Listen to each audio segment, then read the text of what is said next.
Peer Review is a series of podcasts designed to shed light on the extraordinary breadth and diversity of talent that sit in the House of Lords. The House of Lords often gets a bad rap because it is thought to be a house of cronies and it is an unelected house. But I hope through these interviews you will see that there is this extraordinary talent, there is a great knowledge and experience, and with that I leave you to draw your own conclusions. Well, my guest today is Lord Monks, John Monks, who was for many years General Secretary of the Trade Union Council and also the European Trade Union Confederation, John. And you've been a member of the House of Lords since 2010. You're very much a Mancunian, which is great because my family, as you know, come from there. And we got to know each other through the arts, believe it or not, which was through Mount View College, where you played a great role in helping that establishment be built and has become this fantastic school for dance and theatre. But John, where did it all start? It was Moss Side, wasn't it? Which must have been pretty hairy in those days. Well, school in Moss Side, it's a technical school called Juicy Tech. His most famous old boy was John Thaw, Inspector Morse, the actor, and so on. And I got there as a sort of a nervous 11-year-old. My mother was a bit scared that I was going to school in Moss Side. And so I was in my white shirt and looking pristine and so on. But I found out that most of the other lads were in the same sort of position. So it was a rough old area, and it was one of the... you learned a lot about life there. Prostitution and street walking was still legal. The Wolfenden report hadn't happened when all those many years ago that I started.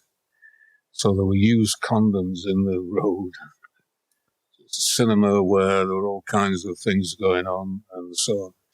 So it was a bit of an education, not just academic. It was... a very deprived area of Manchester. It was very deprived and a tough area of town. Police went in twos and so on. But were you brought up there? Or you went to school I brought up in Blackley, which is North Manchester, where I got my title, actually, for the House of Lords. It's directly north of the city centre, about 3 miles out.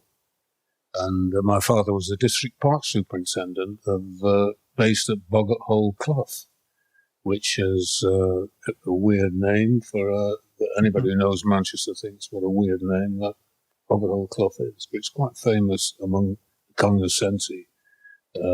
Nice park, actually, very nice. So how did you get into Moss Side? Did you go by bus every day? Yeah, bus into the middle of the town and then bus out of down past the university. Yeah, the school was practically, nowadays the university's grown. It's right next door to the Manchester University. Yeah, when Whitworth Art Gallery, which is great. It was just across the road. Yeah, that's amazing. And then you got yourself to Nottingham University, I think. Nottingham University. I mean, I was a technical school, but I wasn't technical. But there was a small academic stream, and I was in that. And I went to Nottingham, very nice university it is too. And must have been quite a big upheaval coming down from the glorious north. Not really. I mean, my mother's from the south of England. Oh, was she? Oh, right. And was your mother working? Not after she married, no. Before that, she was a teacher. When she married, she did what a lot of women did, became a housewife and mother. So how did you first get involved in the union movement? Well, I was a big admirer at school, actually, of the Labour Party, the moderate bit of the Labour Party. And I was is such a thing, is there? Absolutely, absolutely. You can't always see it, but it is there. Occasionally shows itself. And I was a big fan of Harold Wilson later. And when I was at Nottingham University, I was active in the Labour Club and so on. But I never thought I was remotely qualified for a job in the Labour movement, as we call it. Never occurred to me until an incident happened at Plessy. And on the Australian radar contracts, I was checking it on a Friday afternoon where we were on the contract, and it was clear we were going to be 2 weeks late. And there was a penalty clause of £25,000 a week if you were late. And the reason we were late was that EMI, the more famous as a record company, but a very clever technological innovator, were going to be 2 weeks late delivering a key part of the equipment that we needed. So I went to see the production manager just before everybody knocked off on a Friday and said, "This is the position." He said, "Bloody hell. Okay." I said, "Are you going to sue EMI?" He said, No, we'll never get anything out of EMI. Anyway, I came in on the Monday morning and a picket line was forming outside the works. I stopped and asked one of the union people who I knew what was going on. He said, O'Connor has sacked the convener. I thought, I know what's going on, because in those days you could get out of a penalty clause by an act of God or a labour dispute. It was a legal provision which was to stop unions picking off one employer who was in a weak position with a contract. So that's what he'd done. I said, but there we've been talking about working together, team playing and all that stuff. I've been giving speeches like that to the workforce, and you have. He said, grow up. This is business. So I thought, well, I'm not sure this is what I want to do. And it turned out that a contemporary of mine at Nottingham had just got a job in the Labour Party research department. I didn't want to work for the Labour Party, but I thought I'd like to work for a union. I was in a union. I was in the STMS, a white-collar union. Clive Jenkins was the general secretary. And I applied for a job with them first and had an interview with Clive Jenkins and his colleagues that lasted 2 minutes. I remember it was in a hotel in Mayfair, and it was after lunch, and I later learned Clive was not at his best after lunch. He was very short-tempered, and I remember he opened the interview with, "What collective bargaining experience have you got?" I said, "I haven't got any." I didn't mention that on my form. I said what my experience was. And he said, "Well, whatever made you think that you could possibly work for this union without collective bargaining experience?" I said, "Well, I didn't I didn't send out the invite for the interview." He said, "Nor did I." I said, "Is there any point in continuing this interview?" And he said, "None at all." So I marched out. The assistant general secretary running after me saying, "Look, don't tell the branch how it went, otherwise we'll lose members." And so I've been fed up with where I'm working now, and I can see I'm fed up with the union now, that the way I'm being treated by them. But anyway, the TUC a few weeks later were advertising in the New Statesman, where the jobs were in those days advertised, for somebody who knew something about production management and productivity at half the wage that I got at Plessy. Really? Yeah. But I was single, footloose and fancy-free, so I thought, see if I could get in, that would be fantastic. And I did. I got the job off Vic Feather. And that was in 69 or something? 69. Vic Feather was acting General Secretary. George Woodcock was ill at the time. And within six months, a couple of people had left. We didn't have anybody who knew much about employment law. And I knew a bit about employment law. I'd done a short course on employment law at Nottingham. So you were an expert? Yeah, that's right. I mean, you hit it at the right time from a learning point of view. It's luck, isn't it? It's luck. And anything I didn't understand, I used to be able to call on Professor Bill Wedderburn, later Lord Wedderburn, of the London School of Economics, who worked as a consultant for us at the same time. So we had a pretty good team. And you were based at where? TUC headquarters? TUC headquarters, which are in Bloomsbury, the British Museum. Yeah. That's correct. Yeah. That's right, yeah. Still are. So you're really a TUC lifer?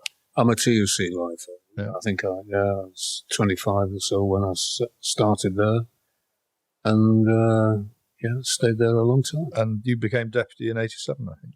Deputy in 87, before that head of the Industrial Relations Department. Looking back on that period, which I was kind of growing up in it, as a moderate, which you have declared, you must have seen some pretty immoderate behaviour. Yeah, the TUC all the time, it may not have looked like it always, but it was always trying to solve the problem. And the one lesson I take from it is if you've got inflation, there's a problem. And the inflation the recent strikes that we're having, still having one today with the junior hospital doctors. This is what inflation does. People want to keep up with other groups of people. People want to make sure they're not left behind. It's a piggyback effect. It's a piggyback effect, and that was where the Labour government of the 70s was. The bodies not being buried in Liverpool and so on. We knew that was a disaster coming for the trade union movement. We would pay for that, and we did in the Thatcher era. Yeah, and you, of course, were deputy in a large part of the Thatcher era. And what was the mood in the TUC at that point? I mean, actually, often the unions I dealt with as a minister much preferred dealing with Conservative governments rather than Labour governments in a funny sort of way, because they kind of knew where we were coming from. The battle line was clear. Battle line. Yeah, I mean, the mood was that in the early Thatcher period, pre the Falklands War, we tended to be a bit complacent, thinking she'll have to U-turn. She'll have to. Unemployment was rocketing. Inflation was still very high. She'll have to. Interest rates were very high. Interest rates were very high. She'll have to do. Are we talking 70s? Are we talking? No, we're talking 2000. Are we talking 2020? Well, I mean, there's echoes of that period. Fortunately, not quite as dramatic as it was then. But we thought she'll have to U-turn. She'll have to relax the monetary policy with Geoffrey Howe as the Chancellor, Iron Chancellor, as he was at that time. And so we were a bit complacent, I think. And we could see the battle between the Wets and the Thatcherites in the Conservative government. And some of them were cultivating the TUC a bit, Jim Pryor in particular. But after the Falklands thing, it was different. Well, two things were different. One is the SDP was up and running and eating into Labour support. And among the moderates, SDP eventually becoming the Liberal Democrats. It was the Gang of Four. Became the Liberal Democrats and so on. But a third party, calling itself the Social Democrats, headed by some high reputation guys, and David Owen, Shirley Williams, and Roy Jenkins. So and of course Roy Jenkins. Fragmentation of the Labour Party. Fragmentation. So that split the anti-Conservative vote, which was to her advantage. So she won well in 83, very well. But it's interesting to remember that before the Falklands War, I mean, she was well behind in the polls to Michael Foot. But that the Falklands changed a lot. It changed her too, I think. She acquired confidence in her leadership ability in a way that probably only a war gives you. I don't know. Yeah. And then, of course, you ended up with John Major. Yeah. We ended up, well, just to say, perhaps, Jonathan, before that, I should mention there was a succession of strikes from 80 all the way through to the miners' strike, 84, 85, which was the other low point of my TUC career, because I admired the miners, I admired their union.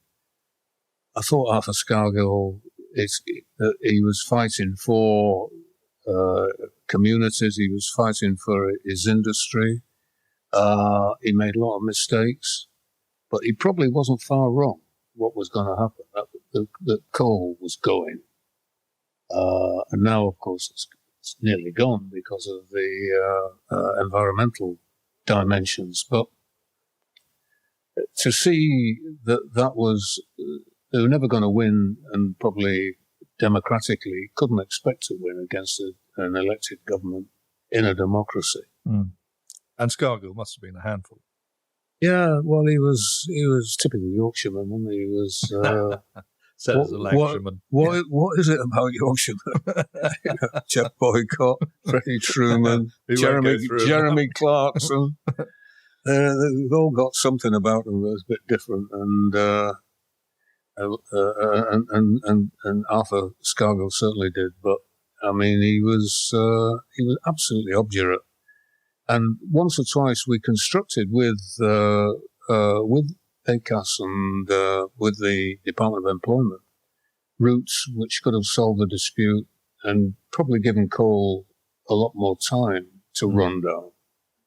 And Mrs. Thatcher was not as confident all the time as sometimes it appears. And at that point, you were involved with ACAS, weren't you? From 79 to 95, you were. I was the longest serving member of the ACAS Council. Yeah, so you were by nature a negotiator rather than a than a militant. I've never had to lead a strike, or I've never had to, as Clive Jenkins presciently probably said, you didn't have collective bargaining experience. I didn't do that, right. But I did a lot of conciliation work.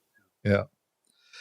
And then Labour gets in, and you're General Secretary at this point in 93 to 2003, so 10 years General Secretary is a long time. Is it actually easier with a Labour government? Can you change legislation more quickly? I mean, there must have been a list of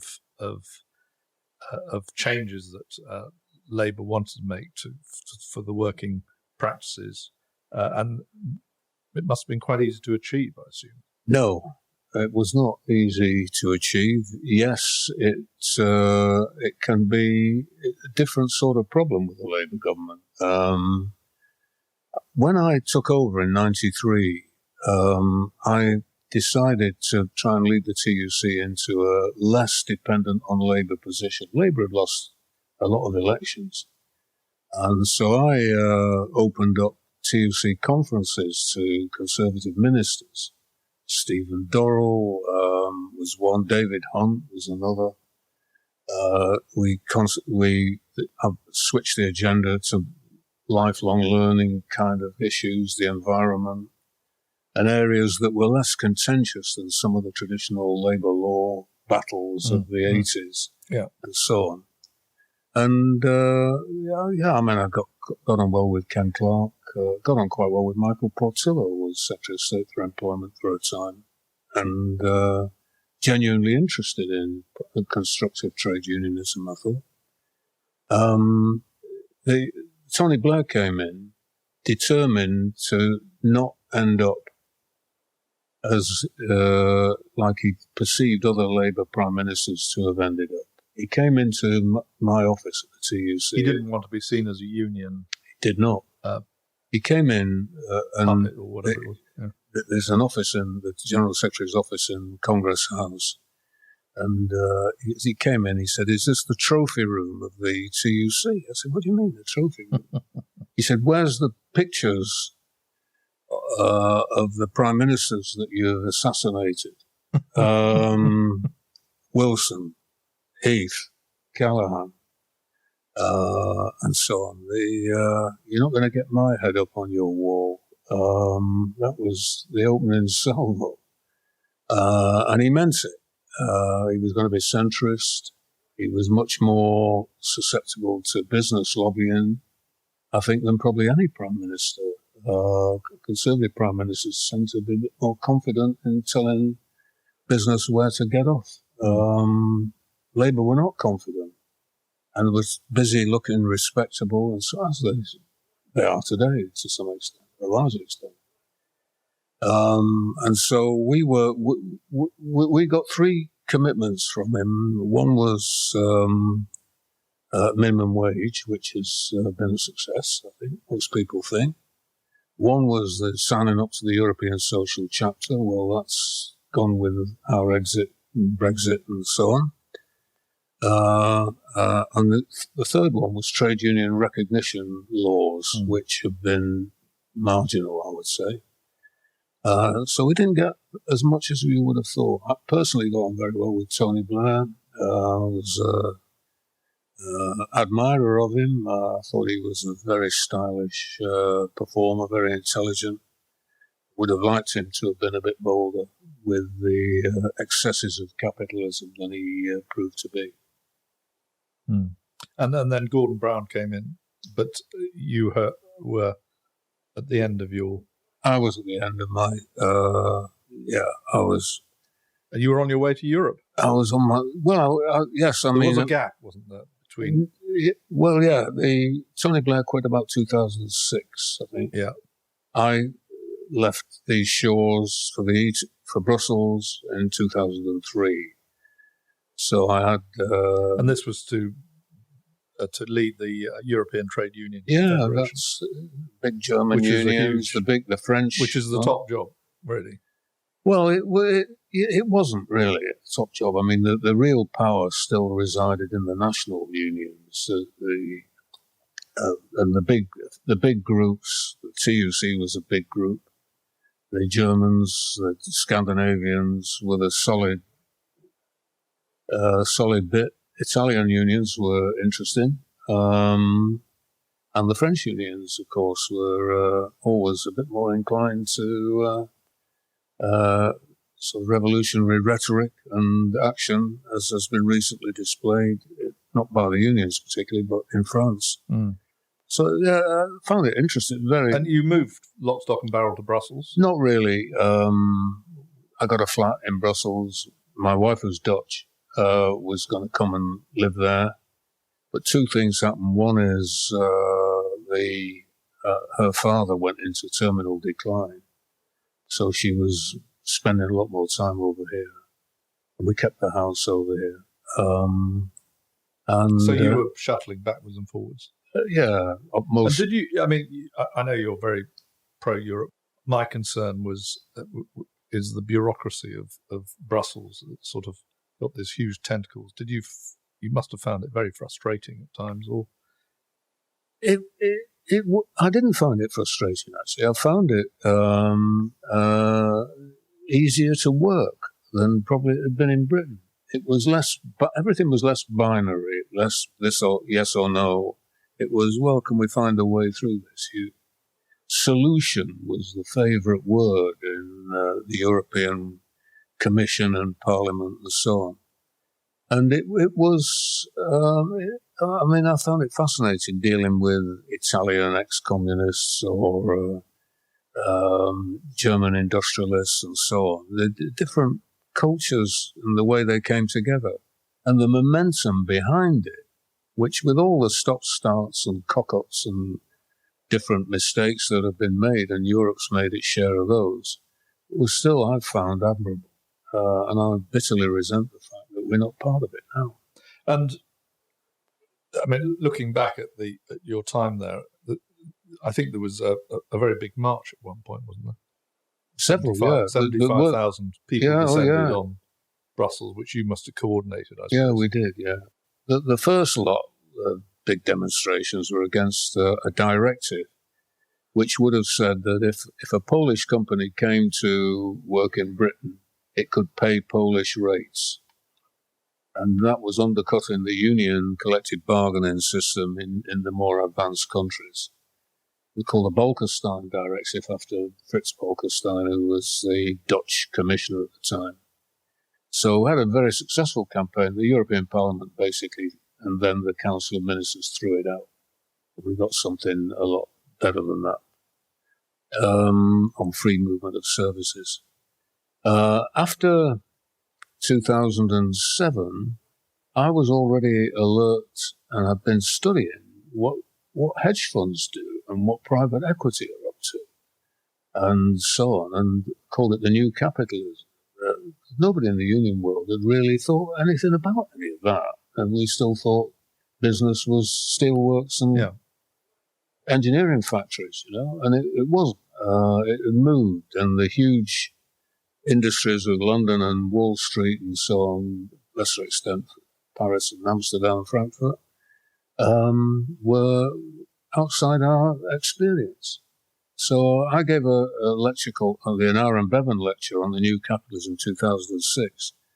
And then, of course, the world exploded 2007 with the subprime mortgage crisis in the States spreading out, the banks rocking, Gordon Brown coming into his own at that stage, I think, with that problem, but at great cost to all the countries that were affected and the population. So that was my two particular things which I remember most, and we had big demonstrations quite frequently on those. Mm. And looking back, John, at your time involved with the trade union movement, I mean, there are certain things that I think you're known for. One of them in particular was rights of parents. Yeah. To have parental leave, things like that. Absolutely, yeah. Which proud of that, my own children are very grateful to you for. Not sure their employers are, but children are.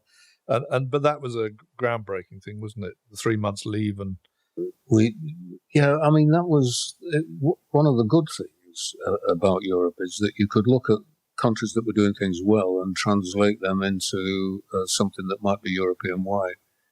And parental leave was one of those. Scandinavians were into it, and we got it generalized. On women's rights, sex discrimination, equal pay and that, Southern Europe was poor. And we were able to generalize the British experience, which a conservative government had contributed to in legislation domestically. So, and health and safety was another area where Britain led. But anything to do with collective bargaining, I couldn't get the Labour government ever interested in any European initiatives on that. Still going back to the fact that collective bargaining was something that was not easy to achieve for me, anyway. Yeah. Well, that's a great... So we're now in a time which has similarities to the 70s. What's your sort of take on it? I mean, where does this all end, in your view, having been through it and come out the other end? I don't know where it ends. I mean, I'm a great believer that this country seems to muddle through quite a lot. And we're probably better at that than most others who, where the democracy can be a bit more fragile. But I mean, there's the underlying problem, which is poor economic performance, poor productivity, poor innovation, skills that are not up there with the best, and so on. And I think any government that can make an inroad into a problem, which we've had one form or another probably since the 80s, 70s, but we've muddled along. But we really must improve. And I mean, I'm in the twilight of these things now, but the next generation, I hope, will do a lot better than my generation did on those kind of problems. And in the Lords, what do you feel you've succeeded in well, I'm achieving? I'm probably not the most active member of the House of Lords by any means, but I think to keep with one or two other colleagues trade union issues in the debating area. We are I think constructive participants in a lot of the subjects that are around. And we bring a rather distinctive experience to the issues that the Lords is concerned with. And many of the Lords are from academic or high business circles or whatever. And the trade union contribution is a bit more earthy and a bit... it's very, very strong. And there are a lot of you in the Lords, actually. But anyway, the whole thing came full circle when you became visiting professor to Manchester University 2010 to 2019, and that must have been a great moment. Yeah, had it was. your parents been alive too, they would have loved it, wouldn't they? They would have done, yeah. No, I collected a clutch of honorary degrees from about 8 universities and city and guilds and Légion d'honneur from the French. So I've got a clutch of certificates somewhere in the loft. The visiting professor at Manchester University must have been the great one. John, thanks so much for sparing the time. It's been great hearing about that period of time where